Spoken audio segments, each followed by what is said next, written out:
আমাদের চেনা পৃথিবীর ঠিক সীমানা পেরিয়ে প্রকৃতি কথা বলে এক গোপন ভাষায়।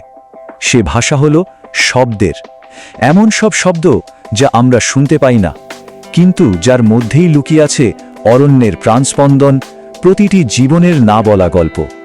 এক মুহূর্তের জন্য ভাবুন তো, চারপাশটা কি সত্যিই নীরব? বাতাসের শনশন শব্দ বা পাতার মর্মর ধ্বনি ছাড়িয়েও কিন্তু বয়ে চলেছে এক অদৃশ্য ঐকতান, এক বিশাল সিম্ফনি, যা কেবল কান পাতলেই শোনা যায় না। মানুষের শোনার ক্ষমতার ঠিক বাইরেই শুরু হয় শব্দের এক অন্য জগৎ। আমাদের চারপাশের প্রাণীদের জন্য এটাই তাদের জগৎ, তাদের বাস্তবতা। এই শব্দই তাদের কাছে জীবন আর মৃত্যুর বার্তা নিয়ে আসে। কখনো শিকারের সংকেত, আবার কখনো শিকারীর এগিয়ে আসার হুঁশিয়ারি। সবই লেখা থাকে এই অদৃশ্য শব্দ তরঙ্গে। কিন্তু কি সেই রহস্য যা প্রাণীদের দিয়েছে এই অবিশ্বাস্য ক্ষমতা? কিভাবে কাজ করে তাদের এই সুপার সেন্স? চলুন আমরা একসঙ্গেই ডুবি দিই প্রকৃতির এই আশ্চর্য ক্ষমতার গভীরে। ভাবা যায় ৬৪,০০০ হার্টজ, এই অবিশ্বাস্য উচ্চ কম্পাঙ্কের শব্দ অনায়াসে শুনতে পায় আমাদের পোষা আদুরে বিড়ালটি। এই অসাধারণ ক্ষমতাই কিন্তু তাকে জঙ্গলের গভীরে এক নিখুঁত শিকারী হিসেবে গড়ে তুলেছে। একজন শিকারীর জন্য এটা একটা মারাত্মক অস্ত্র, কারণ ঘাসের মধ্যে লুকিয়ে থাকা ছোট্ট ইঁদুরের ক্ষীণতম স্বর, এমনকি তাদের নিঃশব্দে চলার সময় তৈরি হওয়া অতি উচ্চ কম্পাঙ্কের শব্দ বিড়ালের কান এড়ায় না। এই ক্ষমতায় তাদের অস্তিত্ব টিকিয়ে রাখার মূল চাবিকাঠি। পার্থক্যটা আসলেই বিশাল। আমাদের জগৎ যেখানে ২০,০০০ হার্টজে গিয়ে একেবারে নীরব হয়ে যায়, বিড়ালদের জন্য সেখানেই যেন শুরু হয় শব্দের এক নতুন সিম্ফনি, যা ৬৪,০০০ হার্টজ পর্যন্ত পৌঁছায়। একবার কল্পনা করুন তো, তাদের কানে আমাদের এই পৃথিবীটা ঠিক কতটা অচেনা আর শব্দমুখর শোনায়। আর মানুষের সবচেয়ে পুরনো বন্ধু কুকুর, ওরাও কিন্তু খুব একটা পিছিয়ে নেই। প্রায় ৬০,০০০ হার্টজ পর্যন্ত তাদের শ্রবণ শক্তি পৌঁছায়। ওরা এমন সব শব্দ তরঙ্গ শুনতে পায় যা আমাদের কাছে চিরকালের জন্য নীরব হয়েই থাকবে। তবে বিশাল আকারের ঘোড়ার গল্পটা কিন্তু একটু অন্যরকম। ওরা আমাদের মতো খুব নিচু স্বরের শব্দ শুনতে পায় না, কিন্তু অনেক উঁচু কম্পাঙ্কের শব্দে ওদের কান সবসময় সতর্ক থাকে।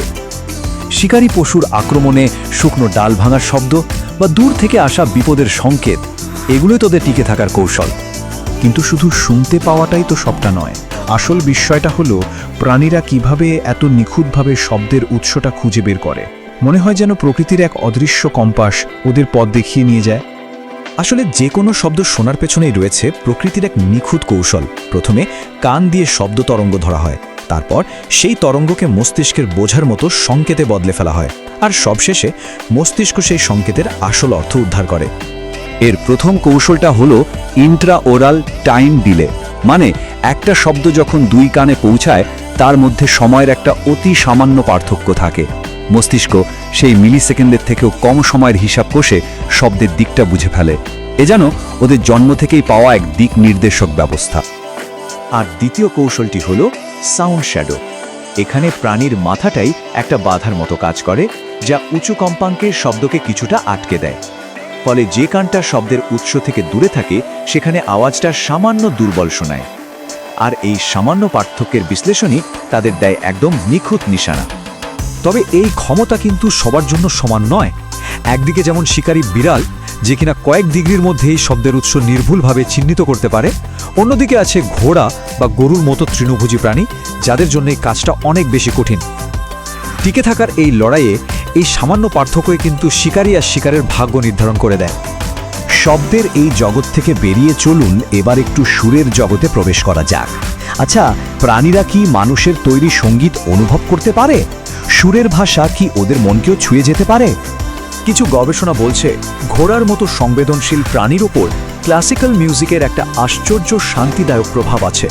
উত্তেজনার মুহূর্তে এই সুর নাকি ওদের স্নায়ুকে অনেকটাই শান্ত করে তোলে। আশ্রয় কেন্দ্রে থাকা কুকুরদের ওপর এর প্রভাব তো আরও স্পষ্ট।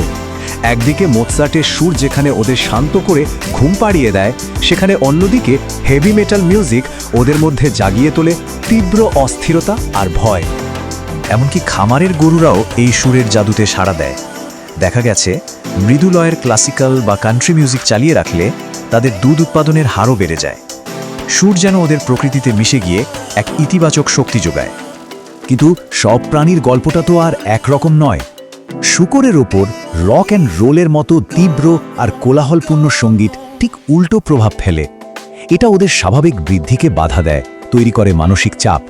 এই যে এত ভিন্ন ভিন্ন প্রতিক্রিয়া, এখান থেকেই জন্ম নিয়েছে একটা নতুন ধারণা, স্পিসিস অ্যাপ্রোপ্রিয়েট মিউজিক বা প্রজাতি উপযোগী সঙ্গীত। বিজ্ঞানীরা এখন মনে করেন প্রতিটি প্রাণীর জন্য সেই সঙ্গীতই সবচেয়ে ভালো কাজ করে যা তাদের নিজেদের যোগাযোগের সুর আর ছন্দের কাছাকাছি।